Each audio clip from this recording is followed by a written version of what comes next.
Oh dear.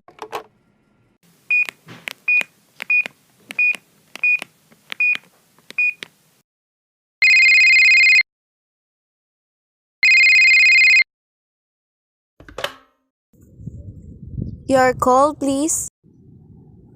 Operator, I've been dialing Murray Hill for 0098 now, for the last 3/4 of an hour, and the line is always busy, but I don't see how it could be busy that long. Will you try it for me, please? More Hill for 00981 moment, please. I don't see how it could be busy all the time. It's my husband's office.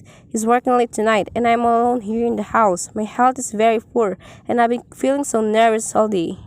Ring Murray Hill for 0098.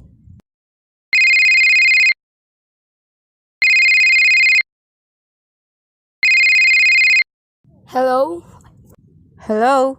Hello? Hello? Hello? Hello? Hello, George? Yes, sir. Hello? Who's this? What number am I calling, please? We have heard from our client. He says the coast is clear for tonight. Yes, sir. Where are you now? In a phone booth. You know the address. At 11 o'clock, the private patrolman goes around to the bar on the 2nd Avenue for a beer. Be sure that all the lights downstairs are out. There should be only one light visible from the street. At 11:15, a subway train crosses the bridge. It makes a noise in case her window is open, and she should scream. Hello? What number is this? Okay, I understand. Make it quick, as little blood as possible. Our client does not wish to make her suffer long. A knife. Okay, sir. Yes, a knife will be okay. And remember, remove the rings and bracelets and the jewelry in the bureau drawer. Our client wishes it to look like simple robbery. Okay, I get. Oh, how awful! How unspeakably!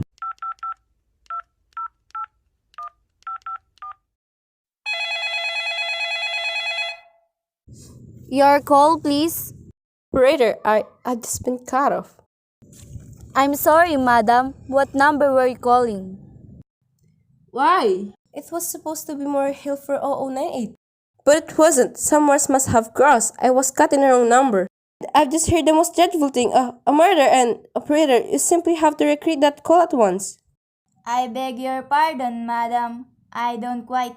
Oh, I know it was the wrong number and I had no business listening, but these two men, they were cold-blooded fiends. Some poor innocent woman who was all alone in a house near a bridge. And we've got to stop them. We've got to. What number were you calling, madam? That doesn't matter. This was the wrong number and you dialed it, and I've got to find out what it was. Immediately. But, madam. Oh, why so stupid? Look, it was obvious a case of some little slip of the finger. I told you to try Murray Hill for 0098 for me. You dialed it, but your finger must have slipped, and I was connected with some other number. I could hear me, but they couldn't hear me. Now, I simply fail to see why you couldn't make that same mistake again, on purpose. Why couldn't I try to dial Murray Hill for 0098 in the same carol start off with? Sorry, Hill for 0098. I will try to get it for you, madam. Thank you.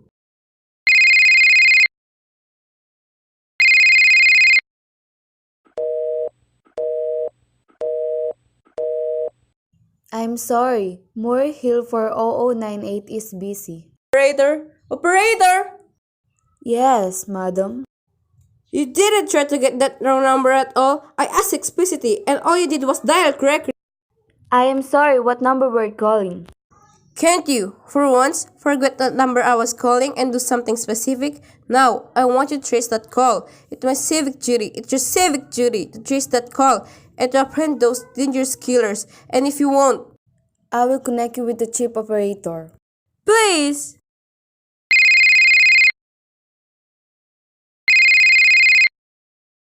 This is the chief operator.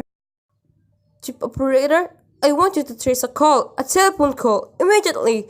I don't know where it came from or who was making it, but it's absolutely necessary that it could be tracked down because it was about a murder. Yes, a terrible cold-blooded murder of a poor innocent woman tonight at 11:15. I see. Can you trace it for me? Can you track down those men? It depends, madam. Depends on what? It depends on whether the call is still going on. If it's a live call, we can trace it on the equipment. If it's been disconnected, we can. Disconnected? If the parties stop talking to each other. Oh, but of course they must have stopped talking to each other by now. That was at least 5 minutes ago, and they didn't sound like the type who would make a long call. Well, I can try tracing it. Now, what is your name, madam? Mrs. Stevenson, Mrs. Albert Stevenson. But listen, And your telephone number? Plaza 42295. But if you go wasting all this time, And what is your reason for wanting this call trace? my reason? Well, for heaven's sake, isn't it obvious? I overheard two men, they killers, they planning to murder this woman. It's a matter for the police? Have you told the police? No, how could I? You're making this check into a private call purely as a private individual.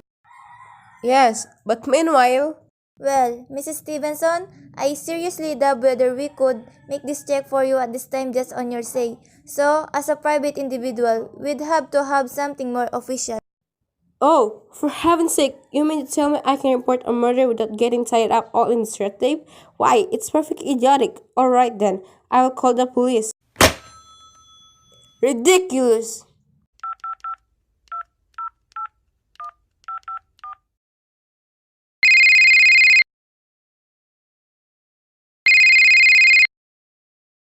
Your call, please. The police department, please! Ringing the police department.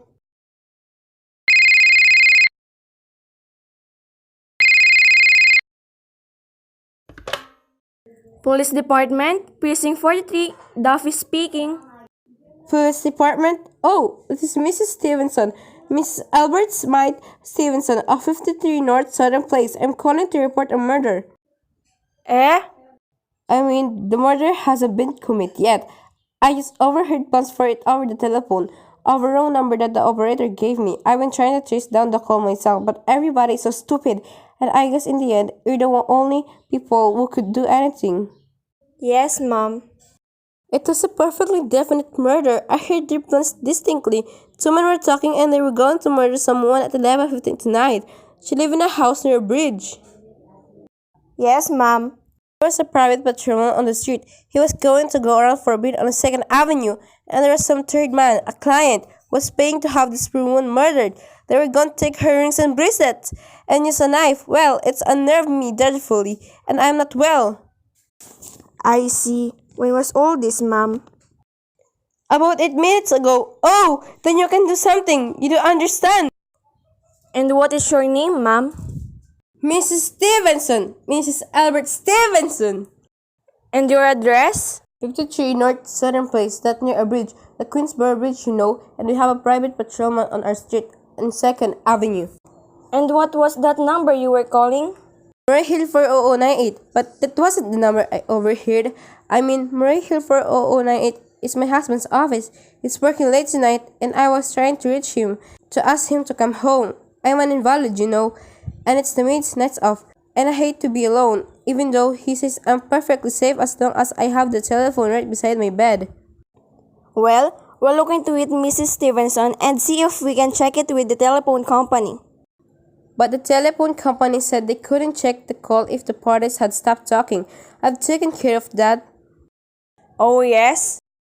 Personally, I feel you ought to do something far more immediate and drastic than just check the call. What good does checking the call do if they stop talking by the time you track it down? They already have committed the murder. Well, we'll take care of it, lady. Don't worry. I'd say the whole thing calls for a search, a complete and thorough search of the whole city. I'm very near a bridge and I'm not far from 2nd Avenue. And I know I'd feel a whole lot better if you sent a radio car to this neighborhood at once. And what makes you think the murder is going to be committed in your neighborhood, ma'am? Oh, I don't know. This coincidence is so horrible. 2nd Avenue, the patrolman, the bridge. 2nd Avenue is a long street, ma'am. And do you happen to know how many bridges there are in the city of New York alone? Not to mention Brooklyn, Staten Island, Queens, and the Bronx. And how do you know there is not some little house out on Staten Island? On some little 2nd Avenue you've never heard about? How do you know they were even talking about New York at all? But I heard the call on the New York dialing system. How do you know it was not a long distance call you overheard? Telephones are funny things. Look, lady, why don't you look at it this way? Supposing you had not broken in on that telephone call. Supposing you got your husband the way you always do. Will this murder have made any difference to you then? I suppose not, but so inhuman, so cold-blooded. A lot of murders are committed in this city every day, ma'am. If we could do something to stop him, we would. But a clue of this kind that's so vague is not much more use to us than no clue at all. But surely... Unless, of course, you have some reason for thinking this call is phony, and that someone may be planning to murder you. Me? Oh no, I hardly think so. I mean, why should anybody? I'm alone all day and night. I see nobody except my mate Eloise. She's a big 200-pounder. She's too lazy to bring up my breakfast tray. And the only other person is my husband Albert. He's crazy about me, adores me, waits on me hand and foot. He's scarcely left my side since I took sick 12 years ago. Well, then, there's nothing for you to worry about, is there? And now, if you'll just leave the rest to us. But what will you do? It's too late. It's nearly 11 o'clock. We'll take care of it, lady. Will you broadcast it all over the city and send out squad and warn your radio cars to watch out, especially in suspicious neighborhoods like mine? Lady, I said we take care of it. Just now, I've got a couple of other matters here on my desk that require my immediate. Oh! Idiot! Now, why did I do that? Now he'll think I am a fool. Oh, why doesn't Albert come home? Why doesn't he?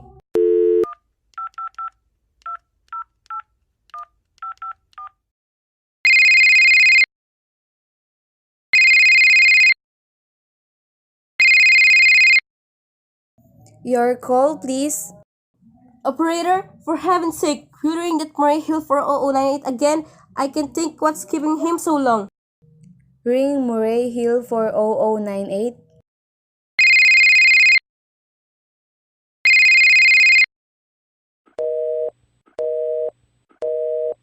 The line is busy. Shall I? I can hear it. You don't have to tell me. I know it's busy. If I could only get out of this bed for a little while. If I could get a breath of fresh air or just lean out the window and see the street.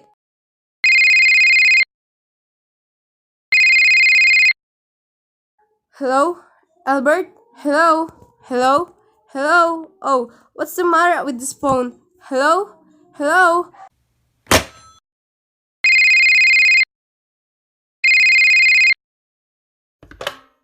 Hello?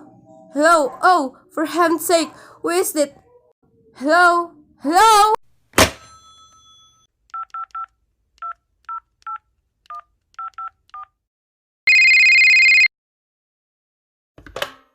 Your call, please. Hello? Operator, I don't know what's the matter with this telephone tonight, but it's positively driving me crazy. I've never seen such inefficient, miserable service. Now, look, I'm an invalid, and I'm very nervous, and I'm not supposed to be annoyed, but if this keeps on much longer... What seems to be the trouble, madam? Well, everything's wrong. The whole world could be murdered for all you people care, and now my phones keep ringing. Yes, madam. Ringing and ringing and ringing every 5 seconds or so, and when I pick it up, there's no one there. I'm sorry, madam. If you will hang up, I will test it for you. I don't want you to test it for me. I want you to put through that call, whatever it is, at once. I am afraid that is not possible, madam. Not possible? And why? May I ask?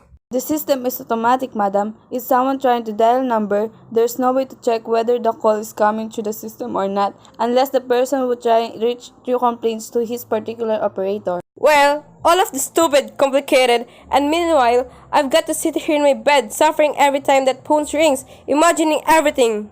I will try to check it for you, madam. Check it! Check it! That's all anybody can do! All of the stupid, idiotic... Oh, what's the use? Hello? Hello? Stop ringing. Do you hear me? Answer me. What do you want? Do you realize you're driving me crazy? Start staring. Hello? Is this Plaza 42295? Yes, yes. This is Plaza 42295. This is Western Union. I have a telegram here for Mrs. Albert Stevenson. Is there anyone there to receive the message? I am Mrs. Stevenson.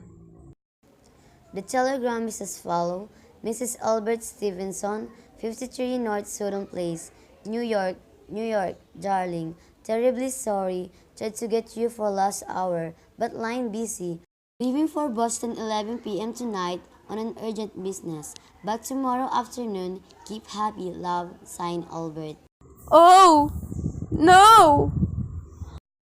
That is all, madam. Do you wish us to deliver a copy of the message? No, no, thank you.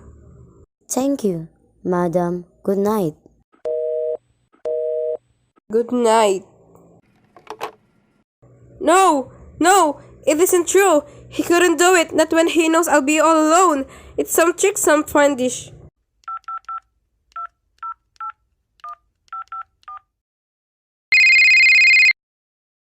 Your call, please. Operator, try that Murray Hill 40098 number for me. Just one more, please. Ring Murray Hill 40098.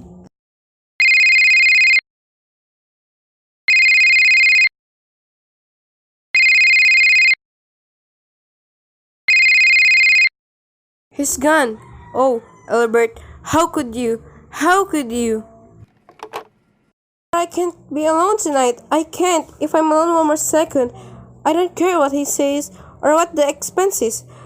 I'm a sick woman. I'm entitled.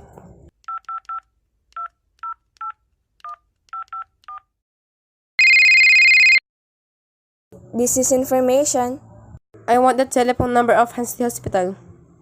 Hansley Hospital? Do you have the address, madam? No, it's somewhere in the 70s, though it's a very small, private, and exclusive hospital where I had my appendix out 2 years ago. Hensley, Henc. One moment, please. Please, hurry, and please, what is the time? I don't know, madam. You may find out the time by dialing Meridian 71212. Oh, for heaven's sake, couldn't you? The number of Hensley Hospital is Butterfield 70105, madam. Butterfield 70105.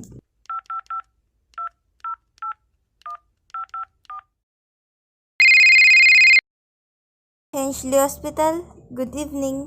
Nurses Registry. Who was it you wish to speak to, please?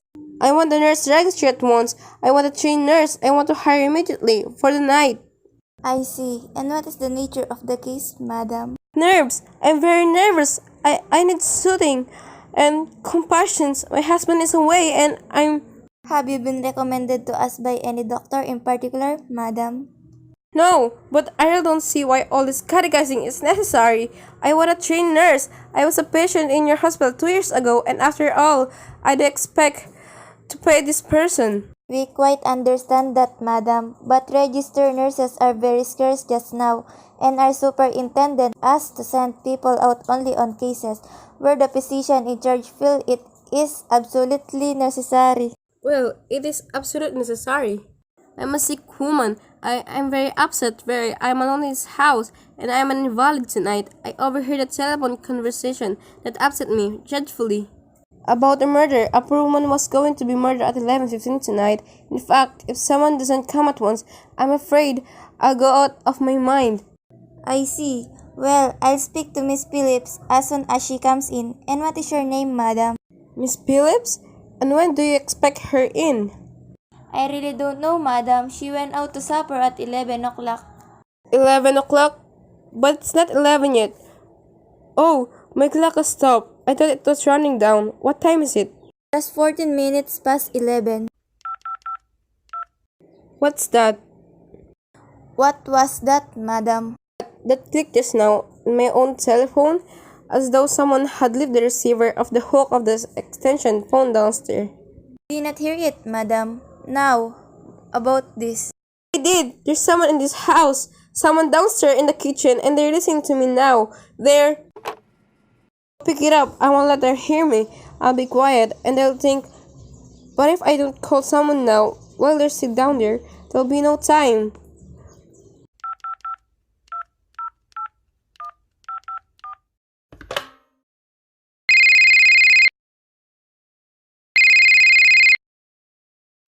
Your call, please. Operator, I'm in desperate trouble. I cannot hear you, madam. Please speak louder.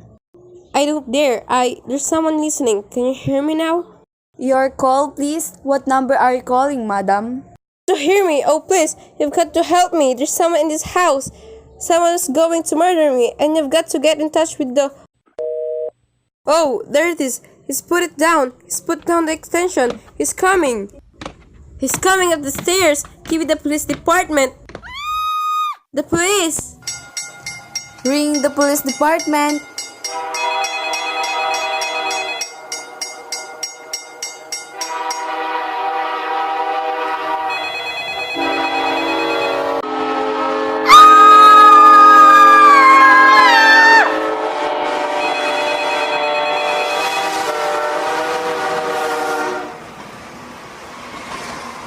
Police Department, Precinct 43, Daffy speaking. Police Department, Daffy speaking. Sorry, wrong number.